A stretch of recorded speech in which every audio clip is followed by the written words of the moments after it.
مجمع المدارس تعلیم الکتاب والحکمہ کے زیر اہتمام کراچی اور گجرانوالہ میں پیغام پاکستان کانفرنسز کا اہتمام کیا گیا۔ کراچی میں پیغام پاکستان کانفرنس کا اہتمام اواری ہوٹل کراچی میں کیا گیا، جبکہ گجرانوالہ میں پیغام پاکستان کانفرنس جامعہ جعفریہ گجرانوالہ میں منعقد کی گئی۔ اس کانفرنس کی صدارت سربراہ مجمع المدارس تعلیم الکتاب والحکمہ کے سربراہ علامہ سید جواد نقوی نے کی۔ کانفرنس میں معروف مذہبی و سماجی شخصیات نے شرکت کی۔ کانفرنس سے خطاب کرتے ہوئے علامہ سید جواد نقوی کا کہنا تھا کہ 1940 میں قرارداد پاکستان منظور ہوئی اور 1949 میں قرارداد مقاصد، اور اب وقت آ گیا ہے کہ قرارداد امت پاس کی جائے، جس میں تمام مکاتب اپنے عقائد پر کاربند رہتے ہوئے ایک امت کی طرح متحد ہو جائیں۔ ان کا مزید کہنا تھا کہ پیغام پاکستان کے نام سے تیار کردہ متفقہ دستاویز کو آئین پاکستان کا حصہ بنایا جائے۔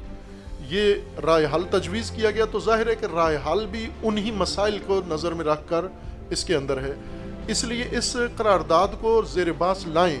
ہم کوشش کریں گے انہی کانفرنسز میں انشاءاللہ اس کو کھولیں، اس کی وضاحت کریں، پڑھیں اس کو، اور پڑھنے کی چیز ہے اور بہت اہم ہے۔ اس کے بارے میں کئی مسائل ہیں جنہیں ہم گفتگو، دیکھیے آپ جو کچھ اس میں ہے وہ سارا آئین پاکستان میں ہے، جس پر 1800 علماء کے دستخط موجود ہیں، اور اس پر عمل نہ کرنے والوں کے خلاف قانونی کارروائی ہونی چاہیے۔ واضح رہے کہ مجمع المدارس تعلیم الکتاب والحکمہ نے ہفتہ پاکستان کے تحت اسلام آباد، گلگت بلتستان، پشاور، فیصل آباد اور ڈیرہ غازی خان سمیت دیگر شہروں میں اہم کانفرنسز کی، اور مرکزی کانفرنس 23 مارچ کو جامعہ عروۃ الوثقی میں منعقد کی جائے گی۔